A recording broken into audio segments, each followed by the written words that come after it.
प्रभु यीशु मसीह के मधुर नाम से मैं आप सबका स्वागत करता हूं।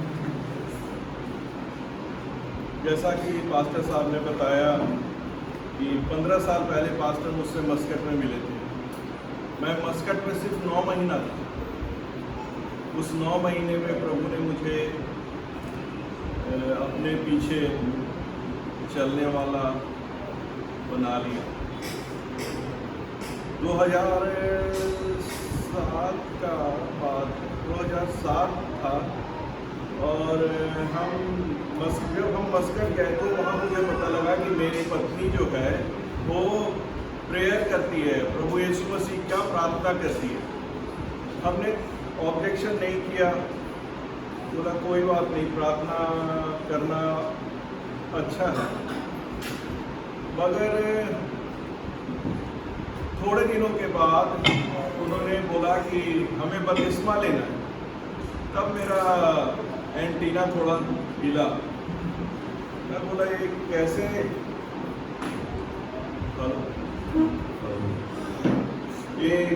ऐसा हो गया कि मुझे पता भी नहीं लगा और मेरी पत्नी प्रभु यीशु मसीह में इतना आगे बढ़ गई।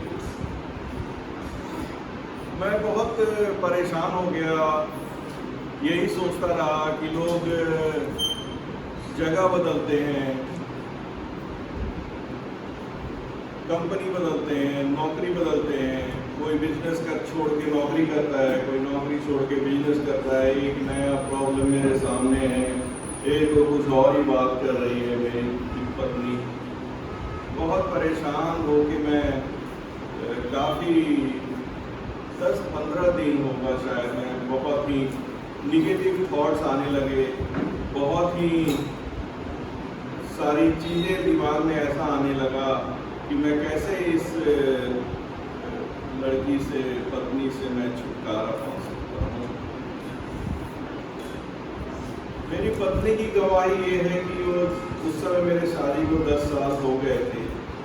10 सालों में उसने मुझे कभी भी कुछ ऐसा नहीं बोला, कहा जिससे कि मुझे दुख हो। कितनी बार मैं उसे बहुत जोर से डांट देता, बिना मतलब के भी डांट देता, अपनी गलती के कारण भी उसे ही डांट देता, मगर वो कभी रिटर्न में मुझे रिप्लाई नहीं देती थी। यहाँ तक कि मेरे माँ बाबा भी बोलते थे कि तुम उसको क्यों नहीं रिप्लाई देती हो, तुम्हारा गलती नहीं है, तुम उसको बोलो। ऐसा नहीं बोलेगा, मगर उसने कभी नहीं बोला। उसने बोला माँ जी वो आपके बेटे हैं, आप बोल सकते हैं, मैं नहीं बोल सकता। तो इस मेरी पत्नी के इस व्यवहार के कारण मुझे सोचने में मजबूर होना पड़ा कि जिसने मुझसे कभी नहीं मांगा, जिसने मुझे हमेशा इतना इज्जत, इतना प्यार, इतना समर्पण के साथ मेरे साथ रही है, उसको मैं सिर्फ इसलिए छोड़ दूँ, मार दूँ, त्याग दूँ कि वो यीशु मसीह के पीछे जाना चाहती है। बहुत जद्दोजहद के बाद मैंने उससे फिर दोबारा बात किया तो उसने बोला आपको मैं क्या बोल सकती हूँ, मुझे तो प्रभु दर्शन देते हैं। आप एक काम करें, 1 साल का समय मुझे दे दें, आप प्लीज़ बाइबल पढ़ लें। आप इतना किताब पढ़ते हैं, बाइबल पढ़ लें। अगर आपको वो नहीं ठीक लगेगा, उसमें कोई कमी लगेगा, उसमें आप फिर मुझे जो बोलेंगे मैं करूँगी। इस कॉन्ट्रैक्ट के साथ, इस बात के साथ मैं उससे एग्री हो गया। जब बाइबल पढ़ने का बात आया तब पादी साहब ने बताया ना कि उन्होंने एक आयोजन किया था जहाँ हम गए थे, और उसके बाद पादी साहब हमारे घर आए। उन्होंने एक वचन पढ़ने की मुझे बाइबल खोल के बोला, और उस दिन मुझे मेरे आंसू इतने गिरे कि मुझे आज तक समझ में नहीं आता है कि उतना आंसू भी गिर सकता है। और मैं बिल्कुल ही, मुझे ऐसा लगा एक खालीपन आ गया मेरे दिल में, कुछ अजीब सा लग रहा है। तो मैंने बाइबल पढ़ने का कोशिश किया। उसी दौरान मुझे एक सीडी मिली है। वो सीडी हमारे बाइबल के 66 बुक्स का एक्सप्लेनेशन था। एक जैक कुलन बोल के बेंगलोर में पास्टर हैं, उन्होंने उसमें सारे बुक्स को एक्सप्लेन किया है, जेनेसिस से लेके रेवलेशन तक। मैं वो किताब को सुनने लगा, और मेरे पास समय इतना ज़्यादा था कि मैं शायद ऑफिस में भी तो कम से कम 4-5 घंटे सुनता था उसको, और जब घर आ जाता तो भी मैं सुनता था उसको। मुझे उस वचन का भूख लग गया, मैं भूखा रहता था। मैं सुनता अगर नहीं तो मुझे ऐसा लगता था कुछ मिसिंग है। उसके ठीक पहले मैं न्यूज़ बहुत सुनता था। हमेशा ऐसा लगता था कि दुनिया में सबसे आगे इंफॉर्मेशन में रहना चाहिए, तो मैं न्यूज़ देखता था, पेपर पढ़ता था, मैगजीन्स पढ़ता था, और हमेशा सबसे आगे इंफॉर्मेशन में रहना चाहता था। मगर जब प्रभु का प्यार मेरे दिल में आ गया तो वो चीज़ें अपने आप मेरी जिंदगी से चली गई। इस दौरान जब मैं अपनी पत्नी को बोला कि हाँ ठीक है मैं बाइबल पढ़ता हूँ, तो मेरी पत्नी बड़ी खुश हो गई। उसने बोला बपतिस्मा ले लो। मैं बोला तुम्हारा दिमाग खराब हो गया है क्या? तुमको जो करना है करो, मगर मुझे तुम ऐसे मत बोलो कि आप बपतिस्मा लेंगे। अगर तुम्हारा पर्पस ये है कि मैं बाइबल पढ़ के बपतिस्मा ले लूँगा तो ये सही नहीं है। तुमने बोला है मैं बाइबल पढ़ रहा हूँ। तो उसने बोला ठीक है, मगर मुझे बपतिस्मा लेना है। तो उसको मैंने अलाउ कर दिया बपतिस्मा लेना। अब मैं बाइबल पढ़ता सुनता। एक दिन मैं कुछ इम्पोर्टेंट चीज़ें आपको सिर्फ बताऊँगा। एक दिन क्या हुआ, मैं बाइबल पढ़ रहा था और साथ में मैं थोड़ा विस्की भी पी रहा था। सुनते सुनते पास्टर जैक कुलन बताते हैं drinking is not sin, but the consequences of drinking may be sinful। आप शायद आप किसी के बड़े होंगे, आप शायद कलेसिया में बड़े होंगे, तो आपको अगर कोई देखेगा पीता हुआ तो भाई के लिए अच्छा संदेश नहीं जाता। और मैं सुन के पी भी रहा हूँ। अचानक मेरे ग्लास में विस्की खत्म हो गया 1 या 2 पेग के बाद, और जब मैं बाद में उसमें डालने गया विस्की तो बोतल से वो निकला नहीं। तो मुझे ऐसा लगा शायद इसमें थोड़ा कम है, इसलिए शायद नहीं निकला हो। तो मैंने दूसरा बोतल अपनी वाइफ से मंगवाया, उसको खोला, उससे डालने का कोशिश किया तो विस्की नहीं आया। तब मैं थोड़ा डर गया। मैं बोला ये कैसे हो सकता है? मैं देख रहा हूँ अपनी आंखों से कि ये आता नहीं है, दिखता नहीं है। तो मैं उसको अलग कर दिया। मगर उस रात के बाद मेरे दिल में कभी भी पीने का इच्छा नहीं हुआ।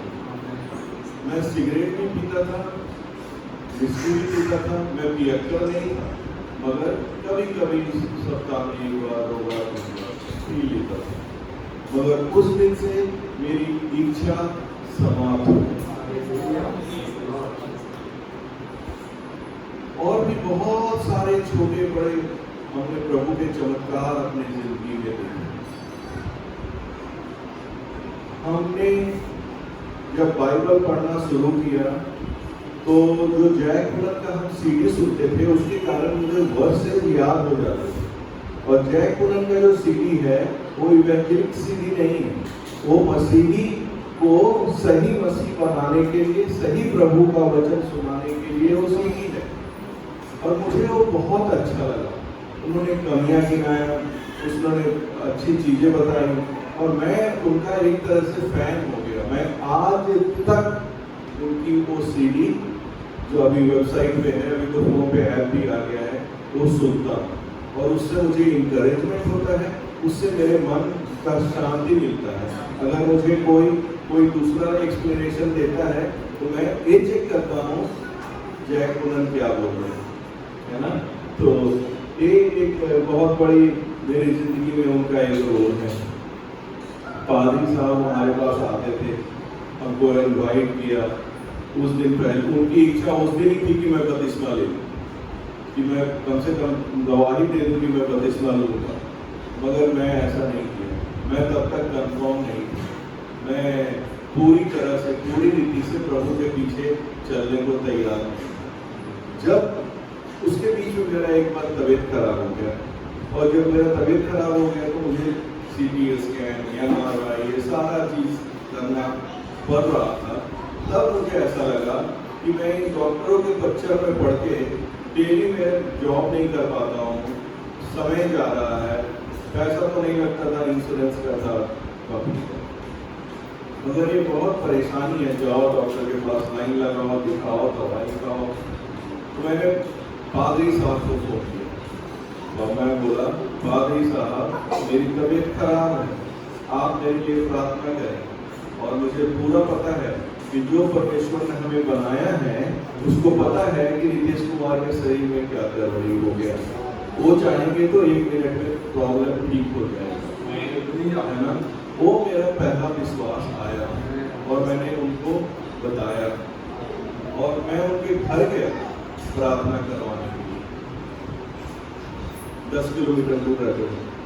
तो ऐसे ऐसे मैं प्रभु में बढ़ता गया और मेरा पूरा विश्वास सिर्फ बाइबल को पढ़ने और बाइबल के बारे में पढ़ने से आया, है ना। और ये जो छोटी छोटी चीजें होती थी वो तो नॉर्मल आदमी के लाइफ में भी कभी कभी हो जाता है, मगर जो हमारे अंदर बदलाव हो गया पढ़ने से, किताब को पढ़ने से, वो एक अद्भुत चमत्कार था हमारे लिए। तो हमारी शादी को 10 साल हो गया था। तो हमने सोचा, जया को हमने कभी कोई गिफ्ट दिया नहीं, समय नहीं मिला।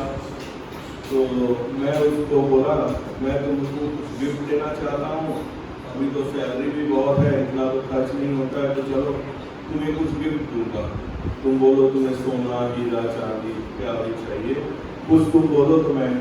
तो उन्होंने बोला, आप ठीक से देखते नहीं हैं। मैं क्या नहीं देखता हूँ, तो मैं ज्वेलरी नहीं पहनती हूँ। ज्वेलरी नहीं पहनती हो? तो बोलती, प्रभु ने मुझसे बात किया। तो बोला, यार तुम्हारी बात में बोलती थी, प्रभु ने तुझसे बात किया, कैसे बात किया मुझे बताओ।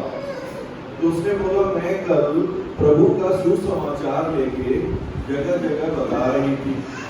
उसमें से एक बहन को घर में जब जाके हमने पूरा सुसमाचार बताया, अपना गवाही बताया और बहन से पूछा कि आप प्रभु के बारे में जानते हैं, प्रभु के बारे में आपने सुना है? तो बहन ने बोला, उसने ये रिप्लाई नहीं दिया, उसने बोला, आपका नाक का और कान का जो हीरे का सेट है ना, एक कितने का है? तो बोले, मुझे तुरंत लगा कि मैं तो इसे गॉस्पेल सुना रही हूँ, इसको ध्यान है मेरे कान पे मैंने क्या पहना है और गले में क्या पहना है।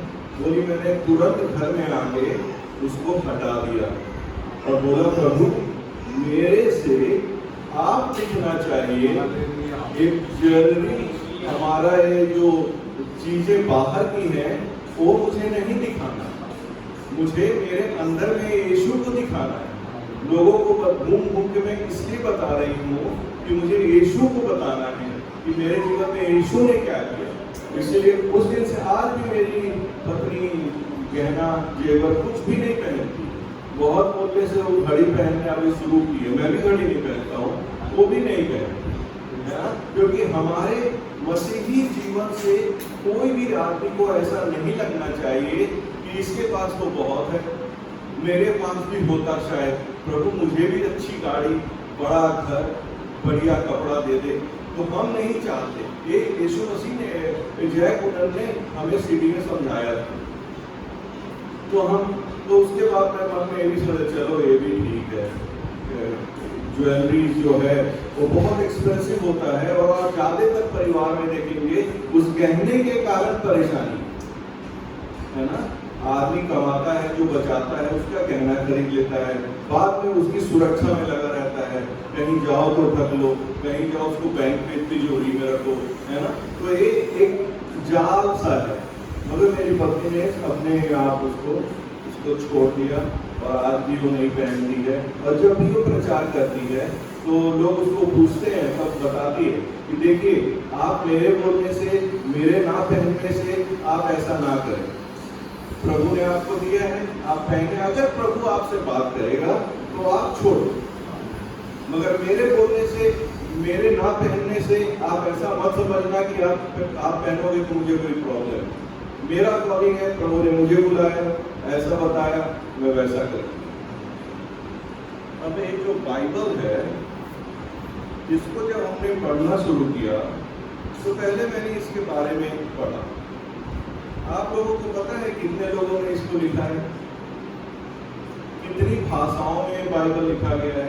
पूरी बाइबल जो 66 बुक्स है, वो एक लैंग्वेज में नहीं, एक आदमी ने नहीं लिखा, एक समय बैठ के नहीं लिखा। 40 लोगों ने अलग अलग समय में 1500 साल में इसको लिखा और अलग अलग भाषा में लिखा है। हिब्रू में लिखा है, अरबिक में लिखा है ना, और ग्रीक में लिखा है, 3 भाषाओं में लिखा। तो ये कोई कहानीकार ने कहानी नहीं लिखा।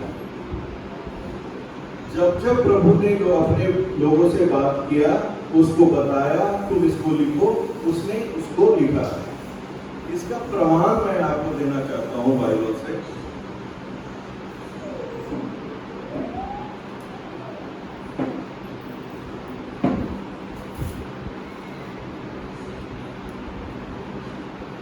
उत्पत्ति का 3रा अध्याय 22वां वचन, कोई पढ़ ले। 22, 23, 24। यहोवा परमेश्वर ने कहा, मनुष्य भले बुरे का ज्ञान पाकर हममें से एक के समान हो गया है, इसलिए अब ऐसा न हो कि वह हाथ बढ़ाकर जीवन के वृक्ष का फल भी तोड़ के खा ले और सदा जीवित रहे। इसलिए यहोवा परमेश्वर ने उसको अदन की वाटिका में से निकाल दिया कि वह उस भूमि पर खेती करे जिसमें से वह बनाया गया था। इसलिए आदम को उसने निकाल दिया और जीवन के वृक्ष के मार्ग का पहरा देने के लिए अदन की वाटिका के पूर्वज और फलों को और चारों ओर घूमने वाले ज्वाला और तलवार को नियुक्त कर दिया। हाँ, आपको एक कहानी पता होगा कि जब हव्वा ने, आदम ने पाप कर लिया तो उसको परमेश्वर ने हटा दिया।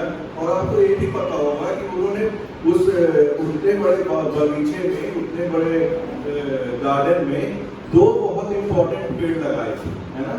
एक ज्ञान का और दूसरा जीवन का।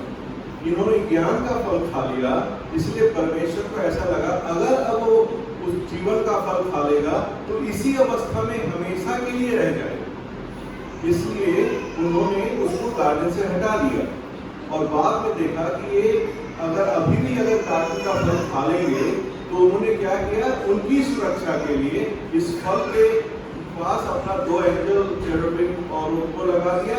और वो एक घूमता हुआ तलवार चक्री, है ना, फ्लेमिंग लिखा हुआ है। फ्लेमिंग का हिंदी में क्या लिखा हुआ है? हाँ, जोर से बोले। ज्वाला में तलवार लगा दी, है ना। तो एक कि अब जीवन का फल ना पाओ। अब आप आ जाए रेवलेशन चैप्टर 2 का 7, प्रकाशित वाक्य 2 का 7। जिसके कान हो वह सुन ले कि आत्मा कलीसियाओं से क्या करते हैं। जो जय पाए मैं उसे उस जीवन के पेड़ में से जो परमेश्वर के स्वर्गलोक में है फल खाने को दूंगा। वहां पे जो मना किया गया था, जब लोग जो परमेश्वर के लोग हैं उसको एक फल खाने के लिए प्रभु ने गेट खोल दिया। ये पहला अध्याय, पहला चैप्टर शायद मोसेस ने लिखा है, आखिरी वाला शायद जॉन ने लिखा है। दोनों एक दूसरे को जानते नहीं, मिले नहीं, अलग अलग समय पे है। वो कौन लिख रहा है? पवित्र आत्मा लिख रहा है। Hallelujah, hallelujah, hallelujah. इसको हम और आप इसलिए समझ सकते हैं क्योंकि हमको प्रभु ने समझने वाला दिल दिया है। लोग सुनने को तैयार नहीं, हमारी इस किताब को दूसरी किताबों से तुलना करते हैं।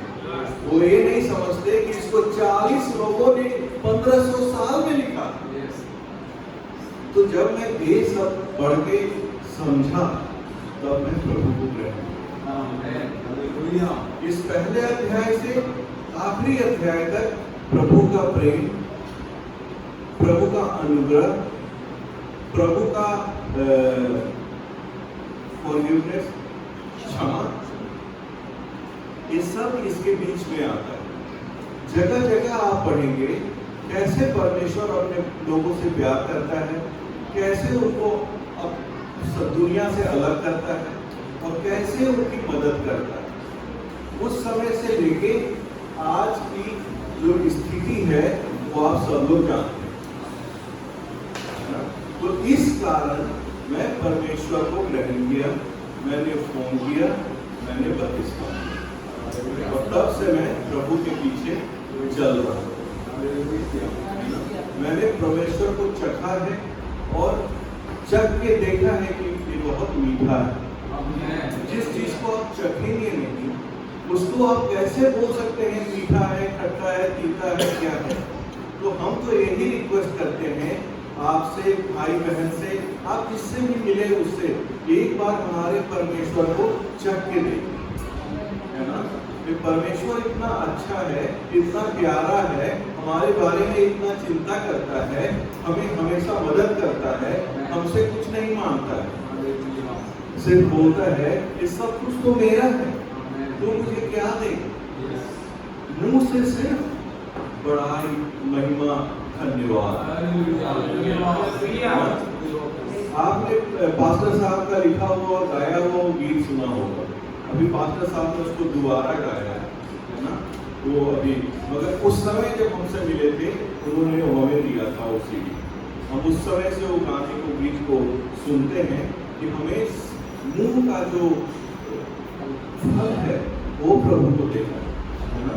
तो इन सब चीजों को देख के मैं प्रभु में आ गया और जब मैं बाइबल पढ़ने लगा मैं जगह जगह देखता हूँ परमेश्वर हमें क्षमा करना सिखाता है।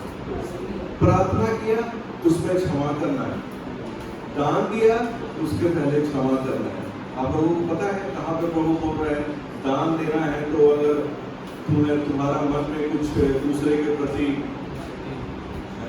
प्रॉब्लम है, तो दूसरे से झगड़ा है, तो पहले इस दान को छोड़ो, पहले उससे जाके, है ना, फिर मैं तुमसे दान ग्रहण करूंगा। कौन बोलता है ऐसा? पैसा लेके आए तो कोई किसी का ले लेता है, बाद में देखेंगे, है ना? और प्रभु के इन बातों को जैक पुनर के वहां मैंने देखा। जब मैं उनकी वचनों को पढ़ने लगा तो मैं सोचा वो आदमी मेहनत करके वेबसाइट बना रहे हैं, खर्चा कर रहे हैं, क्यों ना मैं जाके उसको कुछ पैसा दे दूं। जब मैं पैसा देने गया, शायद आज भी उनके वेबसाइट पे लिखा है, अगर आप विश्वासी नहीं हो, परमेश्वर ही सिर्फ आपका प्रभु नहीं, तो आप पैसा ना दें, है ना? और आज मैं कनाडा में रहता हूँ, इंडिया के कंपैरिजन में वहाँ पैसा ज़्यादा है, लोगों के पास बहुत आय का पैसा है, मगर वहाँ आज लोग सबसे चंदा ले लेते हैं। मैं इसके बहुत विरुद्ध हूँ और मुझे जगह जगह लोग इसके कारण मुझे प्रॉब्लम होता है। लोगों ने कहा हम एक प्रोग्राम करेंगे, गैर मसीही लोगों को बुलाएंगे, उसमें आपने सुना होगा एक विकास मसीह करके हैं यहाँ इंडिया में, उनको बुलाया था, मेरे घर में ठहरे, हमने प्रोग्राम किया। मेरे पास बहुत मना करने के बाद भी उन्होंने उस कलेक्शन वाला बहुत रख दिया। तो मैंने बोला देखो और विश्वासी लोग आए हैं, मेरा मन नहीं मानता कि मैं उनसे चंदा लूं, है ना? और तो लोग मुझे बोलने लगे नहीं भाई ब्रदर ऐसा नहीं है, लोग को देना है। मैं बोला 2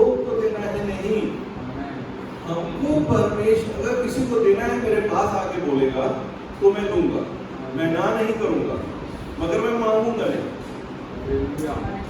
है ना।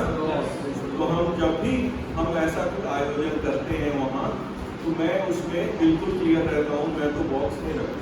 इस इवन मेरे चर्च के पास्टर भी मुझे बोलते हैं तुमने बॉक्स क्यों नहीं रखा। मैं बोला मुझे नहीं रखना पास्टर, मेरे को कमी नहीं है, परमेश्वर को पैसा नहीं चाहिए, आपको चाहिए, मुझे नहीं चाहिए, परमेश्वर को नहीं चाहिए। हमारा परमेश्वर पूरी दुनिया को बनाने वाला परमेश्वर है। एक तरफ आप एक बोलते हो कि ये पूरी दुनिया को बनाया है, ये दूसरी तरफ आप बोलते हैं मुझे कुछ दे दो, है ना। तो ये देखिए, आप जो बोले जो करें उसमें एक दिखना चाहिए कि आप जो बोलते हैं वो करते हैं, है ना। परमेश्वर का धन्यवाद देता हूँ। ये 2 वचन हमने आपको दिखाया कि इतने दिनों के बाद लिखा हुआ वचन भी एक कहानी को पूरा करता है, परमेश्वर की इच्छा बताता है। परमेश्वर हमारा हमसे नाराज नहीं है, परमेश्वर हमसे प्यार करता है। जब आदम ने पाप किया, परमेश्वर ने क्या किया, उसको आगे कपड़ा पहनाया, राइट, और उसको इंडिकेशन दिया कि देख आदम, तेरे पाप करने से तेरी नग्नता को ढकने के लिए मुझे 3 प्राणियों को मारना पड़ा। यानी कि तू अगर पाप करेगा तो उसके लिए किसी को बलिदान देना पड़ता है, और वो उन्होंने पहले दिन से ही उसको बता के रखा। उसके बाद क्या हुआ, उसके बाद भी आदम तो बढ़ता गया, दुनिया में पाप भी बढ़ता गया। फिर प्रभु ने क्या किया, पूरी दुनिया को खत्म कर दिया, नोहा और उसके पूरे परिवार को रखा। आप लोगों को कहानी पता है। और जब नोहा ने प्रभु को प्रार्थना किया, होमबलि चढ़ाया, तो परमेश्वर ने अपना मन बदल दिया। अब मैं इस दुनिया को पानी से नाश नहीं करूंगा। आप देखिए, प्रभु हमारा थोड़े में खुश हो जाता है, और अपना मन बदल के उन्होंने अब नोहा का कहानी पढ़ के उसके बाद धीरे धीरे अब्राहम को चुना। अब्राहम कौन था, मूर्ति पूजक था, हाँ, उसको चुना परमेश्वर, और उसको कितना आशीषित किया, और उसके द्वारा बोला कि मैं तुझे आशीष देता हूँ कि जितने तारे हैं उतना तुम्हारे संतान हैं। आज हम भी उनके अब्राहम के वंशज ही हैं, है ना। तो प्रभु ने हमें बार बार उन्होंने फिर उसे कमांडमेंट दिया, कमांडमेंट को भी उन्होंने फॉलो नहीं किया। फिर परमेश्वर ने उसको तोड़ दिया, फिर दोबारा कमांडमेंट दिया। इसमें देखिए, जो कमांडमेंट दिया परमेश्वर ने लिख के, उसमें पहला स्लेट पे 4 कमांडमेंट था, दूसरे पे 6 कमांडमेंट। पहला 4 जो था वो परमेश्वर से रिलेटेड, नीचे का जो 6 था वो हमारे और आपसे, समाज से रिलेटेड।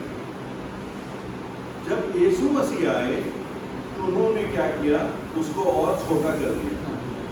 एक वाला पहला वाला स्लेट का एक कमांडमेंट बना दिया, दूसरे वाले स्लेट का दूसरा कमांडमेंट बना दिया। तो जब आप डिटेल में पढ़ेंगे ये सब चीजें, जब आपको लगेगा अरे ऐसा, वो तो एक ही स्लेट में लिख सकते थे, राइट। मगर उस समय उनका प्लान था कि जब मैं नीचे जाऊंगा तो मैं उनको एक कंसाइज चीज दूंगा, क्योंकि जब तक ये लोग उतना समझ चुके होंगे।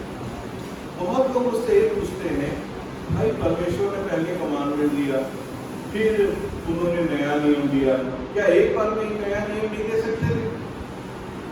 पहले प्रभु ने एक ही लाइन का बाइबल दिया था, इस पेड़ का फल ना खाना, और बाइबल स्टडी में हवा फेल हो गई, एक ही लाइन का। बाद में क्या किया, 10 का दिया, 10 का भी लोगों ने उसको, जिसको जिम्मेदारी दिया कि पालन करना है, वो उसमें तोड़ के जोड़ के फोड़ के उसको अपने लाभ के लिए लगाने लगे, है ना। और तब परमेश्वर जब आए तब उन्होंने उसको 2 कमांडमेंट में रख दिया, ये भी तो मानोगे तो तुम्हारा 10 पूरा हो जाएगा। तो परमेश्वर हमेशा प्यार अपना दिखाते रहे हैं, है ना। और हम अब जब अंतिम दिनों में, हिब्रूज में क्या लिखा हुआ है चैप्टर 11 में, अंतिम दिनों में परमेश्वर ने हमसे बात किया प्रभु के द्वारा। पहला अध्याय का पहला वचन कोई पढ़ दें, हिब्रूज। पूर्व युग में परमेश्वर ने बाप दादों से थोड़ा थोड़ा करके और भांति भांति से भविष्यवक्ताओं के द्वारा बातें कर इन अंतिम दिनों में हमसे पुत्र के द्वारा बातें की। अंतिम दिनों में, हम अंतिम दिनों में हैं भाई बहन।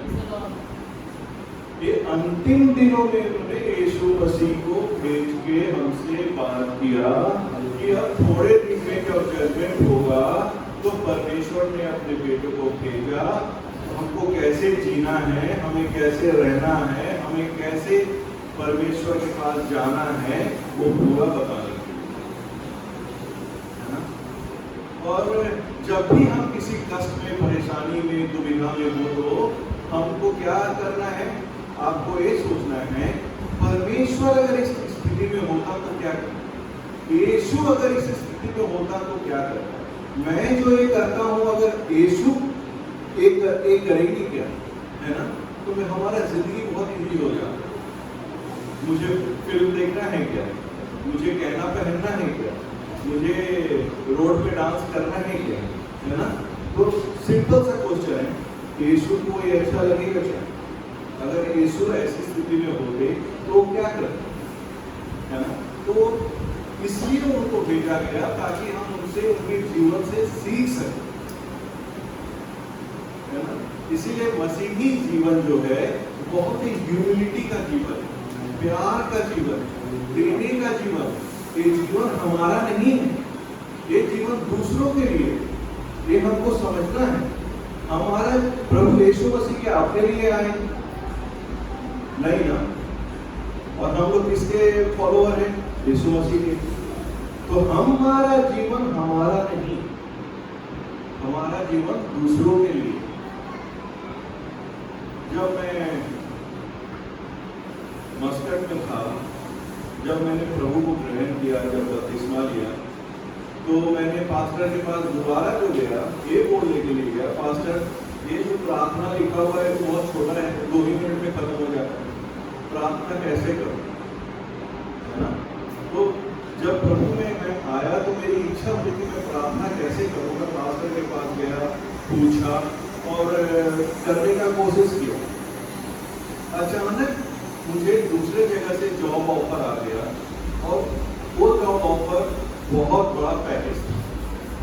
मैं कभी सोचा नहीं था कि उतना पैसा भी लोगों को मिलता है, मेरे सोच के बाहर। मैंने अप्लाई नहीं किया था, मैंने बोला नहीं कि मुझे जॉब चेंज करना, मगर मुझे ऐसे ही ऑफर आ गया। जिस कंपनी को मैं यहाँ छोड़ के गया था, इन्होंने बोला हमें एक काम मिला है कतर में, अगर तू जाना चाहता है तो वहाँ जा, पैसा जो तू मांगे, फैसिलिटी जो तू मांगे, है ना। तो उस समय मुझे उस रात, उस दिन जब मैं फिर प्रार्थना करने के लिए बैठा तो प्रभु को मैंने बोला, प्रभु कि क्यों, मैं तो यहाँ खुश हूँ, मुझे इतना पैसा लेके क्या करूँगा। परमेश्वर ने क्लियर बोला, ये सिर्फ तुम्हारे के लिए, जितना तेरे को यूज करना हो करना, बाकी मेरे लोगों के लिए इस्तेमाल करना। अब ये मेरा और प्रभु का पर्सनल बात है, इसको किसी ने नहीं सुना। ये पहली बार ही हम सब, मैं आपको बता रहा हूँ, है ना।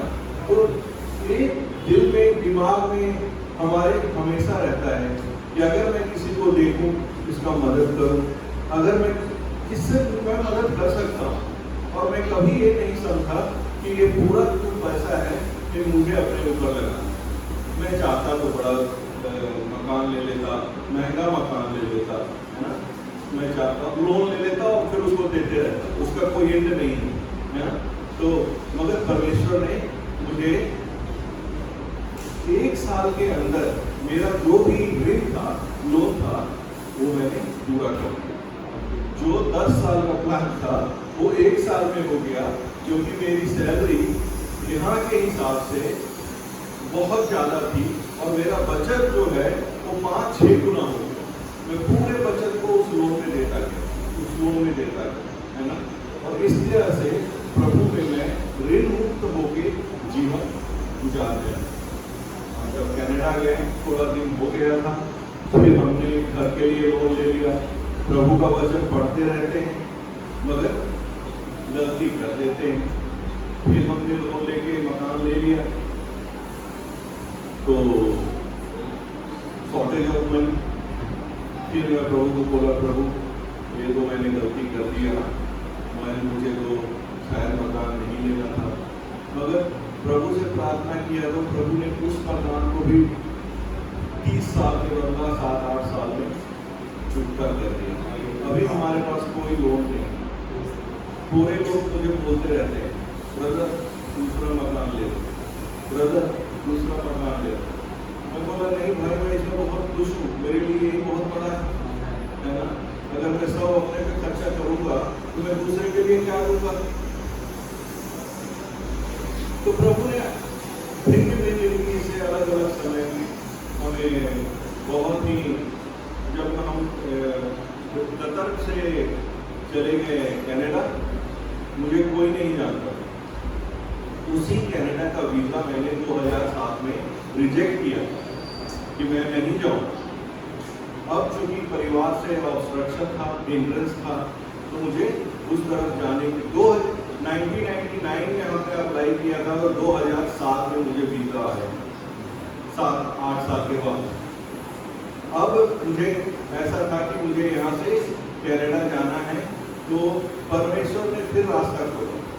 कोई दूसरा आदमी जा रहा था, उसने मुझे बोला, रितेश चलो ना, मैं उस होटल में जा रहा हूँ, कोई आया है उससे मिलने। मैं बोला मैं नहीं जाऊँगा। बोला नहीं चलो चलो आप थोड़ा बात कर लीजिए। तो मैं उनके साथ बैठ गया। वो जो दो आए थे वो अभी भी कतर में है ना, और मेरे को 15 साल हो गया।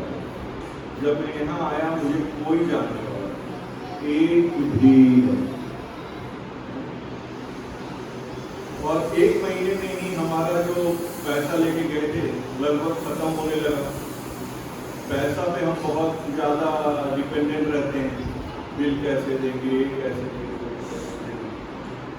तो मैंने प्रभु से, मुझे सही में रोना आ गया कि लगता है इस बार मैं फंस गया। अच्छी खासी नौकरी रिजाइन करके 3 महीना नोटिस लेके मैं कनाडा आया।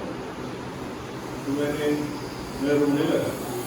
मैं बोला प्रभु अब मैं क्या करूँ प्रभु, मुझे तो बहुत ये लग रहा है कि 1 महीना हो गया, एक भी जॉब इंटरव्यू नहीं आया। कोई आता नहीं लेता तो मैं मान लेता, मगर जॉब इंटरव्यू ही नहीं आया।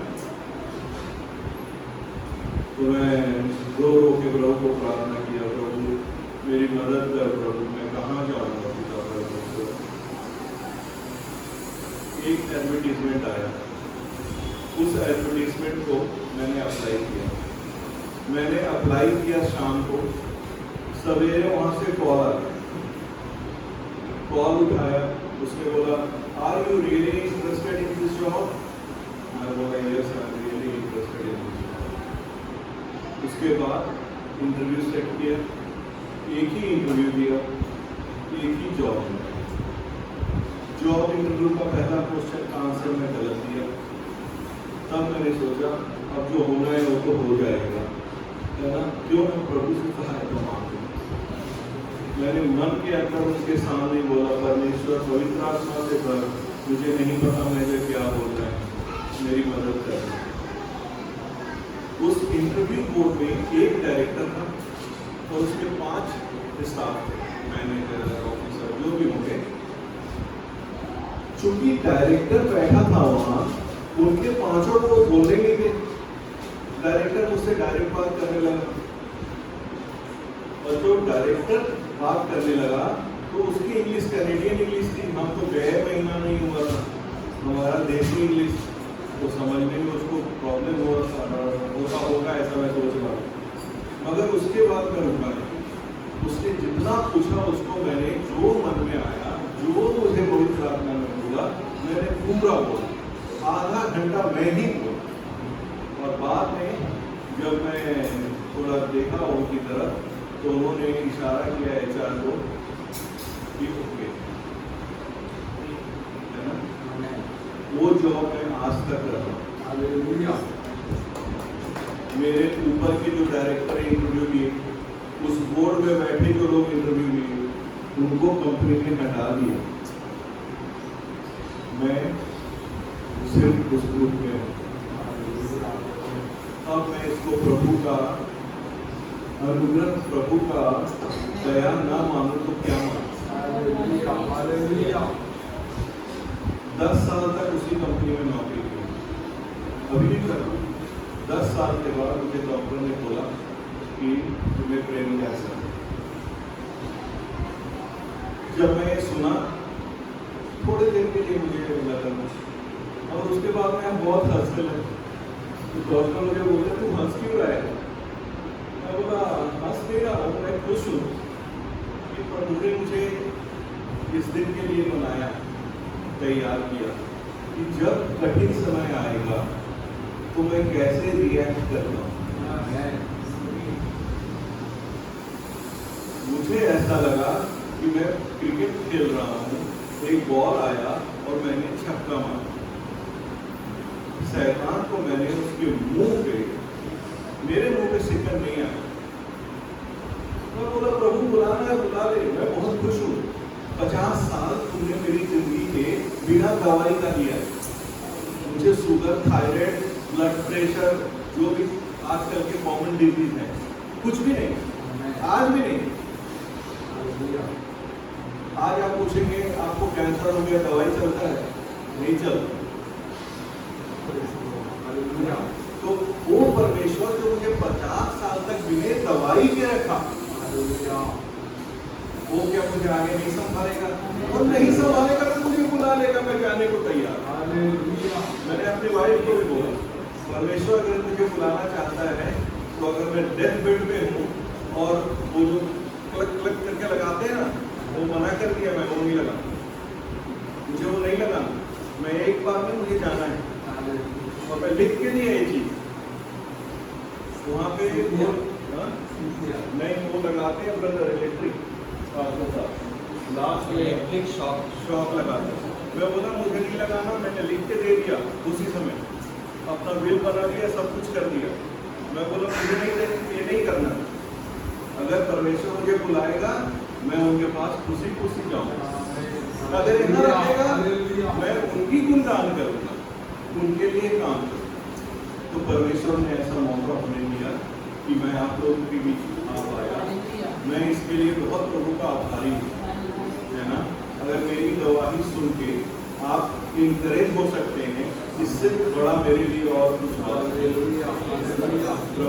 प्रभु का वचन कहता है कि हमें जगह जगह जाके प्रभु की गवाही देनी है ना, ताकि हर कान सुने कि यीशु मसीह कौन है ना। तो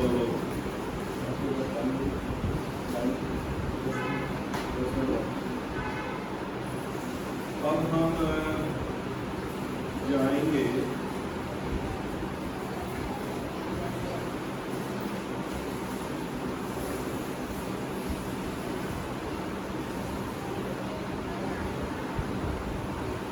यूहन्ना के 17 चैप्टर, जॉन 17। आप लोगों को याद होगा कि यूहन्ना का 17 चैप्टर जो है ना, प्रभु हमारे लिए प्रार्थना करते हैं। यहाँ पे प्रभु ने प्रार्थना किया है। क्या प्रार्थना किया है? पहले प्रभु प्रार्थना करते हैं अपने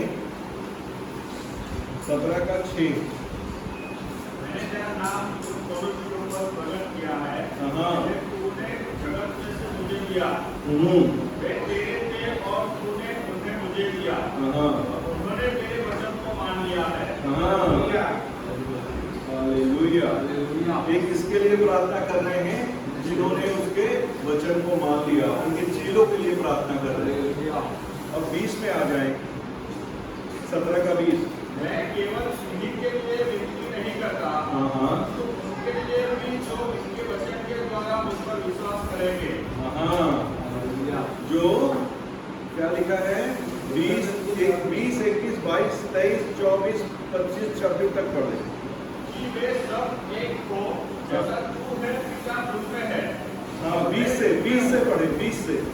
मैं केवल इन्हीं के लिए विनती नहीं करता परंतु उनके लिए भी जो इनके वचन के द्वारा मुझ पर विश्वास करेंगे कि वे सब एक हो जैसा तू है पिता मुझ में है और मैं तुझ में हूँ वैसे ही तो वे भी हम में हो जिससे संसार विश्वास करे कि तू ही ने मुझे भेजा है। वह महिमा जो तूने मुझे दी मैंने उन्हें दे दी है कि वे वैसे ही एक हो जैसे कि हम एक हैं। मैं उनमें से और तू मुझमें कि वे सिद्ध होकर एक हो जाए और संसार जाने की तू ही ने मुझे भेजा और जैसा तूने मुझसे प्रेम रखा है वैसा ही उसने प्रेम रखा। हे पिता मैं चाहता हूँ कि जिन्हें तूने मुझे दिया है जहाँ मैं हूँ वहाँ वे भी मेरे साथ हो वे मेरी उस महिमा को देखें जो तूने मुझे दी है क्योंकि तूने जगत की उत्पत्ति से पहले मुझसे प्रेम रखा। हे धार्मिक पिता संसार ने तुझे नहीं जाना परंतु मैंने तुझे जाना और उन्होंने भी जाना तू ही ने मुझे भेजा है। मैंने तेरा नाम तुमको बताया और बताता रहूंगा जो प्रेम तुझको मुझसे था वह तुझमें रहे और मैं तुझमें रहूं। प्रभु यहाँ पे प्रार्थना कर रहे हैं। पहले उन्होंने डिसाइपल्स के लिए अपने चेलों के लिए किया बाद में बिलीवर्स के लिए किया। उसमें प्रभु क्या प्रार्थना कर कि प्रभु जैसे मैं तुझ में बना हूँ वैसे ही ये मुझसे बने रहे और ये आपस में इतने प्यार से रहे कि इनके प्यार को देख के दुनिया समझे कि हम मसीही हैं हम प्रभु में हैं। प्रभु बार बार इस चीज पे बहुत जोर देते हैं कि आप सब प्यार से रहें। क्यों जोर देते हैं? इसलिए कि प्यार से रहना आसान नहीं। इस बात को समझिए। हम सब बोलते हैं हमें प्यार से रहना चाहिए मगर जब समय आता है तो हमारे मन में तुरंत गुस्सा आ जाता है ना। प्रभु का ये प्रेयर प्रभु के दास जब आए थे हमारे घर तो इन्होंने एक बंबई से एक पास्टर आए थे उनको लेके आए याद है। वो पास्टर ने यही प्रार्थना किया था। मैं एक्चुअली इससे ऊपर वाला जो हमने नहीं पढ़ा वो भी उन्होंने बताया था। क्या हुआ मैंने बोला कि मैं तो अभी बपतिस्मा ले लिया प्रभु के पीछे चल रहा हूँ बाइबल पढ़ रहा हूँ तो मुझे अब दुनिया में रहने का इच्छा नहीं है। ये मेरा क्वेश्चन है। मैं क्या करूँ? मुझे अच्छा नहीं लगता। मुझे कहीं जाना घूमना अच्छा नहीं लगता। मुझे एक ही काम अच्छा लगता है कि मैं चर्च में जाके चर्च हमेशा तो होता नहीं है तो वहीं बैठा रहा हूँ। मेरी इच्छा ही नहीं थी। जब इन्होंने उन पादरी को लेके आए थे पास्टर साहब को तो उन्होंने मुझे 17 का 15 वचन दिया। मैं यह विनती नहीं करता कि तू उन्हें जगत से उठा ले परंतु यह कि तू उन्हें उस दुष्ट से बचाए रख। ये नहीं विनती किया कि प्रभु इसको उठा लो ये तो अब फिट हो गया ऊपर के लिए। मुझे लगा मैं फिट हो गया हूँ मगर अब 15 साल के बाद जब हम बैक मिरर में देखते हैं तो समझ में आता है कि उस समय फिट नहीं था है ना अनफिट था। उस समय भी हमें गुस्सा आता था। उस समय भी हम गुड़ करते थे। धीरे धीरे छोटी छोटी चीजों को बता बता के परमेश्वर ने हमारे अंदर की वो सारी चीजें को निकाल दिया। जब हमारे अंदर से पूरा अहंकार हमारा प्राइड हमारी दुष्टता हमारे जेलसी जब ये निकल जाएगा तब हमें परमेश्वर ले जाएगा। तो ये मेरे को हमेशा याद रहता है। 15 नंबर सिस्टर जी 15 नंबर पढ़ो। मैं ये विनती नहीं करता कि तूने जगत से उठा ले परंतु ये कि तूने उस दुष्ट से बचाए रख। दुष्ट से बचाने के लिए प्रार्थना परमेश्वर ने किया है ना। बुराई से बचा के रखने के लिए हमारे पिता ने हमारे लिए प्रार्थना किया है। अब यूहन्ना के हम 3 और 4 में जाएंगे। तीसरा अध्याय में यूहन्ना के तीसरे अध्याय में यीशु मसीह के पास कौन आता है? निकोदेमस आता है। दूसरे अध्याय में क्या किया था परमेश्वर ने? यूहन्ना के दूसरे अध्याय में मंदिर में जाके जो साफ सफाई किए थे, चाबुक मारे थे, हटाए थे, है ना। उसके बाद तीसरे अध्याय में उससे निकोदेमस मिलने आता रात। निकोदेमस शायद ये देखा होगा कि ये आदमी जो ये कर रहा है ये नॉर्मल नहीं है, और उसको लग गया कि ये आदमी कुछ अलग है। अच्छा, निकोदेमस तो उनका सरदार था, है ना, पढ़ा लिखा आदमी, इसलिए उसने क्या किया? रात में छुप के, है ना, ताकि कोई देख ना ले। हमारे समाज का स्थिति आज भी यही है। हमारे एक दोस्त पास्टर साहब जिनके साथ मैं आया हूँ, उन्होंने एक किताब लिखा, बिलीविंग विदाउट बिलोंगिंग। हमारे देश में ऐसे बहुत लोग हैं जो विश्वास तो करते हैं मगर बिलोंग नहीं करते। उन्होंने उस पर रिसर्च किया था, उन्होंने किताब लिखा, मैं पढ़ा। तो हमारे बीच में बहुत ऐसे लोग हैं जो दिखाना नहीं चाहते, बताना नहीं चाहते, समाज क्या बोलेगा। मेरे पिताजी ने मुझे बोला, तेरा यीशु अच्छा है मगर मैं नहीं मान सकता क्योंकि मेरा समाज है, मुझे समाज वाले क्या बोलेंगे। और मेरा भी ये अनुभव है कि आप अगर पूरे लोगों को शून्य में ले जाओ, जहाँ कोई बाहर का फैक्टर ना हो, उसे अगर बाइबल पढ़ाओगे तो वो 100% प्रभु को मान लेगा। इसमें कोई वचन ऐसा नहीं है जिसको आप बोल सकते हैं कि ये अच्छा नहीं है। किसी की बुराई नहीं किया है प्रभु ने। ये भी नहीं बोला कि जो तुझे मारता है उसे मार, बोले बदला लेना मेरा काम, तू आगे जा। एक छोटी सी गवाही आपको बताता हूँ, शैतान कैसे काम करता है। मैं जहाँ रहता हूँ वहाँ से बहुत दूर मुझे एक प्रोजेक्ट मिला, हीरे का, सोने का खान है, सोने का प्लांट बन रहा था विक्टोरिया वो, वहाँ मेरी कंपनी को पावर सप्लाई करना। मैं वहाँ जाके काम किया, बहुत अच्छे से काम किया। लोगों ने बहुत बड़ाई किया कि तुमने भाई बिल्कुल टाइम पे, जहाँ पे -40 डिग्री रहता है वहाँ काम कर दिया। जब मैं फाइनल डे को आ रहा था वापस, तो जिस फ्लाइट पे बैठा था मुझे नहीं पता, मेरा पहला सीट था, मेरे पीछे कौन बैठा मुझे नहीं पता, मगर जब मैं उठा तो उसने पीछे से मुझे बोला रितेश, और ऐसे किया।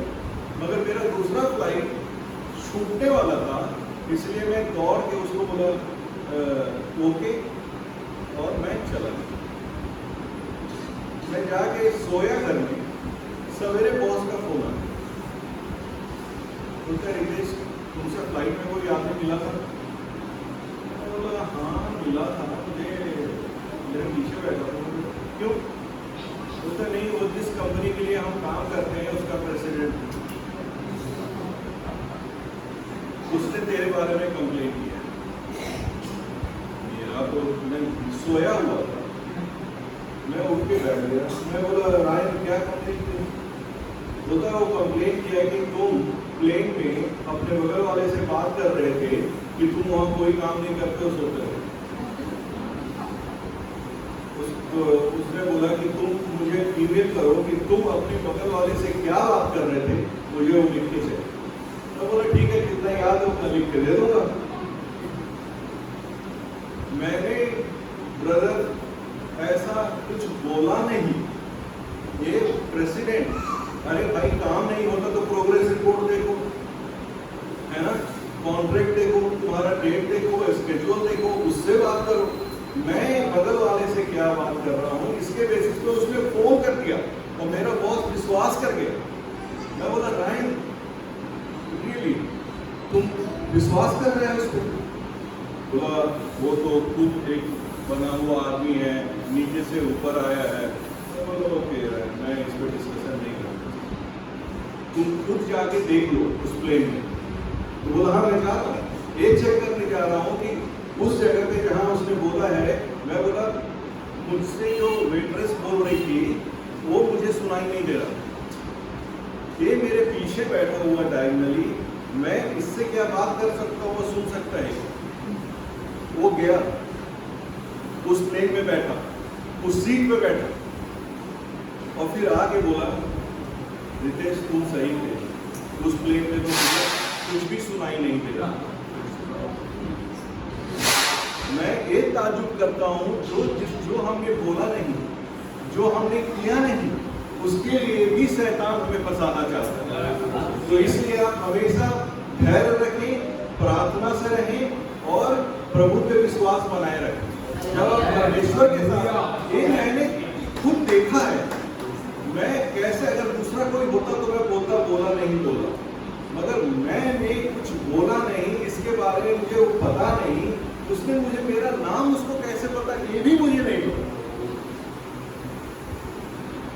इतना बड़ा इल्जाम लगा दिया। तो जब हम परमेश्वर की सेवा करते हैं, शैतान कुछ ना कुछ कार्यक्रम करता है, मगर विजय हमें आ रही है। अभी देखिए निकोदेमस चूंकि बड़ा आदमी था, वो छूट के आया और उसको प्रभु ने क्या बताया कि पढ़ने 5। यीशु ने उत्तर दिया, मैं तुमसे सच सच कहता हूँ, जब तक कोई मनुष्य जल और आत्मा से ना जन्मे तो वह परमेश्वर के राज्य में प्रवेश नहीं कर सकता। आगे, क्योंकि जो शरीर से जन्मा है वह शरीर है, और जो आत्मा से जन्मा है वो आत्मा है। हम 3 पार्ट में, राइट, शरीर, प्राण और आत्मा। शरीर और प्राण जानवरों के पास भी है ना, और आत्मा सिर्फ हमारे पास है। और प्रभु यहाँ क्या बोल रहे हैं, जो शरीर से जन्मा वो शारीरिक है। माँ ने मुझे जन्म दिया, शरीर का जन्म दिया, मगर जब प्रभु में हम आए, जब हमारा दोबारा जन्म हुआ, तब वो कौन सा जन्म हुआ, आत्मिक जन्म हुआ। और प्रभु क्या बोलते हैं, जो शरीर से जन्मा वो शारीरिक है, जो आत्मा से जन्मा वो आत्मिक है। 7वां वचन कहता है, marvel not that I say unto thee, you must be born again. 7 number पढ़ के बैठ। अचंभा ना कर कि मैंने तुझसे कहा, मुझे नए सिरे से जन्म लेना आवश्यक है। तो हम लोग को हर एक को जन्म लेना आवश्यक है। वो बपतिस्मा लेने से नहीं होता है ना, वो आपका प्रभु पे पूर्ण विश्वास आना, वो कभी भी हो सकता है। आत्मिक जन्म के बिना हम परमेश्वर के साथ नहीं चल सकते। आप अपने आप कि नहीं, मैं बिल्कुल आज से गलत काम नहीं करूँगा, मैं झूठ नहीं बोलूँगा, ये आप नहीं कर सकते। पवित्र आत्मा जब तक आपके अंदर नहीं आएगा, आप पवित्र आत्मा को समझ नहीं पाएंगे, पवित्र आत्मा की अगुवाई में नहीं चलेंगे, पूरी चीज को पवित्र आत्मा में समर्पित नहीं कर देंगे, तब तक आपकी ये जो शारीरिक चीजें हैं ना, द्वेष, भावना, प्राइड, ये नहीं मरेंगे। अब हम पढ़ेंगे 14वां अध्याय। 4वें अध्याय में क्या है, सामरी स्त्री है, एक कुआं है, याद है ना। हाँ, अच्छा, इतना तो जानते होंगे कि जूस और सामरी वो आपस में नहीं बात कर सकते, अछूत समझते थे, है ना। परमेश्वर ने क्या किया, अपना रास्ता बदल के सामरी स्त्री से बात की, और बात करके क्या किया, उसे कुछ बताया, जिससे वो स्त्री ने बोला, मुझे लगता है कि आप मसीह है, मैं कोई मतलब स्पिरिचुअल है ना। और उसने अपना बात टर्न कर दिया। बात कैसे टर्न किया,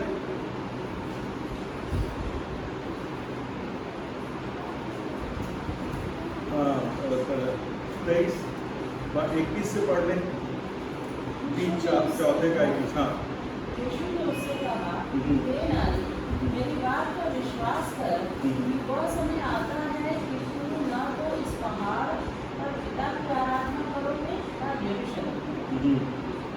आगे पढ़ते हैं। तुम जिसे नहीं जानते उसकी आराधना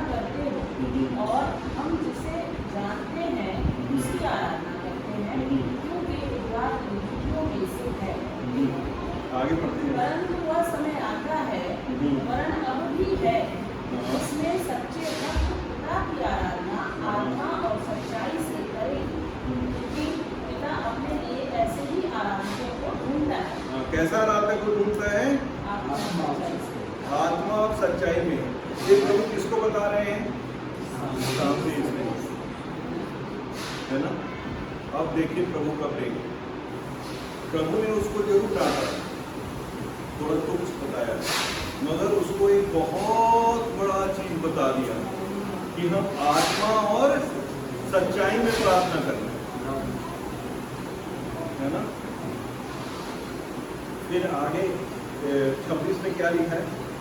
यीशु ने उससे कहा, मैं जो तुझसे बोल रहा हूँ वही। उसके बाद इतने में उसके चेहरे आ गए और अचंभा करने लगे कि वह स्त्री से बातें कर रहा है, तो भी किसी ने ना पूछा कि क्या चाहता है या इसके लिए परमेश्वर उससे आत्मा बातें। दे, मनुष्य ने कि उसकी आराधना करने वाले आत्मा और सच्चाई से आराधना करे। 28 तब स्त्री ने अपना घड़ा छोड़कर नगर में चली गई और लोगों से कहने लगी, आओ एक मनुष्य को देखें जिसने सब कुछ जो मैंने किया मुझे बता दिया। कहीं यही तो मसीह नहीं है?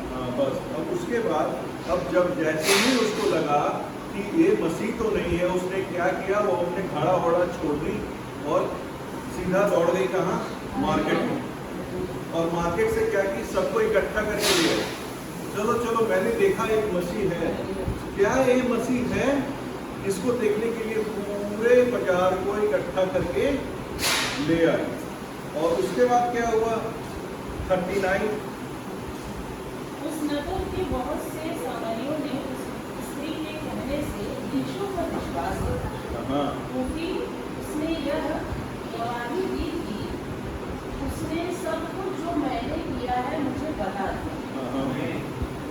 आगे इसलिए जब ये सामरी उसके पास आए तो उससे विनती करने लगे कि हमारे यहाँ रह। अतः वह वहाँ 2 दिन तक रहा। आगे उसके वचन के कारण और भी बहुत से लोगों ने विश्वास किया। उसके आगे और उस स्त्री से कहा, अब हम तेरे कहने ही से विश्वास नहीं करते, क्योंकि हमने आप ही सुन लिया और जानते हैं कि यही सचमुच में जगत का उद्धार करता है। सामरी स्त्री को लगा परमेश्वर है, ये कुछ अलग है।